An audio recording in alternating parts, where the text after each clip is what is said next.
Hey, what's up? This is Tino from Of Mice and Men, and you're listening to Louder. So I'm here with Tino of Mice and Men. What's happening? How are you?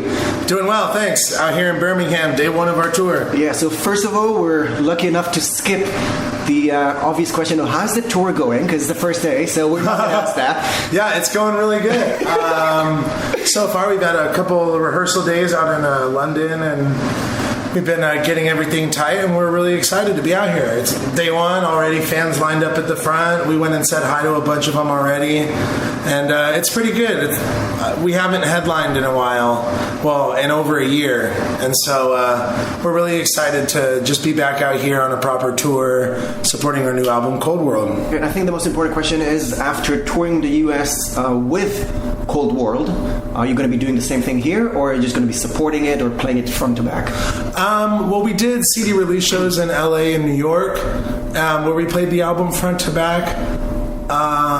We haven't discussed whether that's going to happen at any point on this tour. That was just kind of something that we wanted to do for that tour. But yeah, we're definitely, there's a lot of new songs and there's a lot of old ones too. So. And you've been touring with Slipknot and Marilyn Manson, Linkin Park, and even Metallica. Yeah. But you actually started as a hardcore band. Yeah. You went a bit more Warped Tour. Yeah. And now you're kind of comfortable in the mainstream rock scene. So thank you. Where do you guys feel most welcome with the fans? You know, I feel like the fans don't care whether or not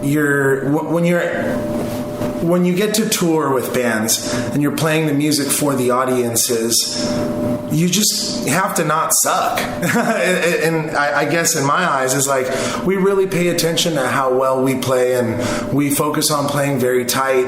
And it's really cool for us to get the opportunity. You know, these bands give us this opportunity to play for their fans, because that's actually what they're giving us, is we stand to gain far more than they could with us. But they're opening their audience's eyes and ears to our band and letting us into their family. And the most recent tour that we did was with Slipknot and Marilyn Manson. And Slipknot was very much like, their fans are their family. The Maggots and Slipknot, they are synonymous. And it's crazy to see that. So for them to open up the stage and allow us to open their tour, it was just amazing. And just getting that opportunity is something that when our band started, we never thought we could ever do that, like ever in a million years. We would have told you that you were crazy, because nobody would want to listen to the music that we made, because we just wanted to make music to make music.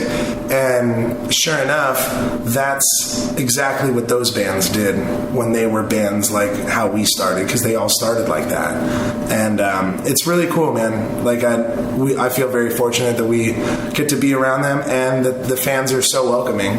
But you don't get weird looks from, let's say, the Slipknot fans that kind of ask you to bring up the heavier stuff, or from the Linkin Park guys that ask you to kind of calm it down? Yeah, I feel like we got a pretty funny reception in the beginning of the Linkin Park tour, because we came out with a lot of heavy music, because we wanted to come out with a bang. And we were opening up the set with a lot of heavy music, and we just look out into the audience, and some people will be excited about it, and others would just be making this face of like, what is happening here?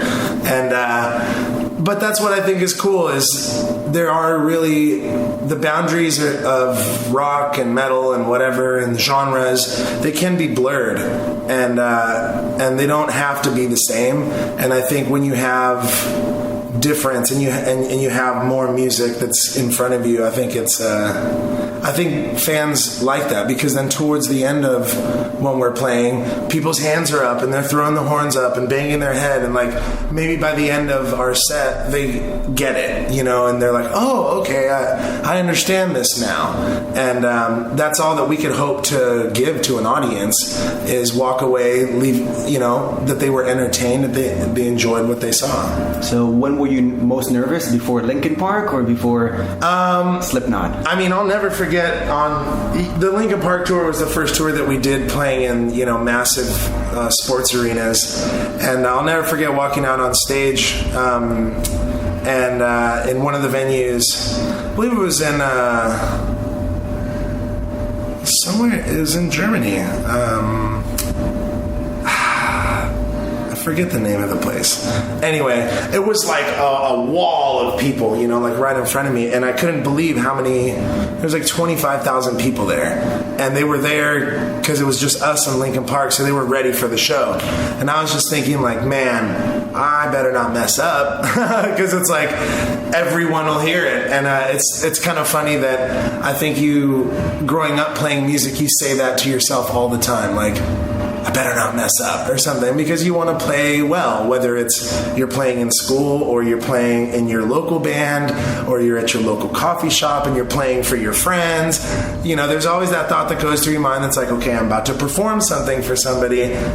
I can't mess this up. I can't mess up this opportunity. And it's funny, you know, you say that on a small platform, but it means and feels the exact same way, even in an arena with 25,000 people. You know, it's like... It never goes away. None. And that's almost a comforting feeling. Because if you didn't feel that way... Stop. Yeah. And so for me, it helps motivate me. And it's like, yeah, cool, let's keep this going. Okay, sounds cool. The first two albums had a song with the reference to, I think, Phil's catchphrase, "You dig?" Yeah. What's the new catchphrase that keeps annoying everyone on the bus? Man, that's a good question. I'm trying to think. It doesn't have to be Phil's. No. We say hosed a lot, which is like if something's hosed, that's like, oh, that's bad. Like you don't want that. That's like to hose it down. Yeah. And so we'll offshoot of that. We'll be like, yo, that's hosed, that's wet, that's doused, that's you know, like, and we just kind of like far remove stuff. We have a really funny inner band lingo that when people and new crew members come in, they're always just so like, what is going on right now? Because, I don't know, we're always making up words and doing funny stuff. We don't take ourselves that seriously all the time. So, yeah, lots of funny catchphrases. And more things on the bus. I heard that you guys are thinking about getting a bus pet. Did that ever go through? It's supposed to be a cat, then a dog? No, I don't know. I kind of said to the guys, I was like, if everyone can clean up after themselves all the time, then maybe we can even think about bringing an animal out on the road. But I always feel so bad for the animals, because, like, granted, it is a tour bus, but like small animals and stuff like that, they're not meant for the road. Like, we're humans and we're barely meant for this lifestyle. So I feel like it's kind of unfair to the animal in certain instances. Like, and I know some people swear by it, but I'll leave it at that. Then I'm like, I just kind of feel like, I don't know. So I think a while ago there was some sort of a settlement offered that instead of getting a pet, you're just going to get a onesie for Austin. No. The UK is the place to get a onesie. Yeah. Oh, you know, I did see those earlier today when I was out. No, we already have Alan, so like that works out perfect. Like he works for a pet. Okay. And the album just got released, Cold World. Yes. Really intense. You have lyrics about terror and politics and bad friends and tech and health support. Yep. It looks like you guys go around and you're looking for a hug. Well, really, I mean, that's exactly what we needed over this last time, man. We were away from the road, away from our fans for over a year. Austin was getting surgeries. We were writing music. Things weren't going awesome. They weren't happening. They weren't going awesome in our world. They weren't going awesome in our lives. We just had this amount of time to be able to write music, and I feel like during Restoring Force, that was a much different era of the band. And as we grow as musicians and as we grow as individuals, we don't have a handbook for life out here. And so I feel like our therapy, in order to get through what happens in our life and what we see on, you know, the news and what we read on the internet and what we read in newspapers and all that stuff, it's like we felt like we had to comment on it because that's what was happening in our life at that time. We didn't have anything else to talk about.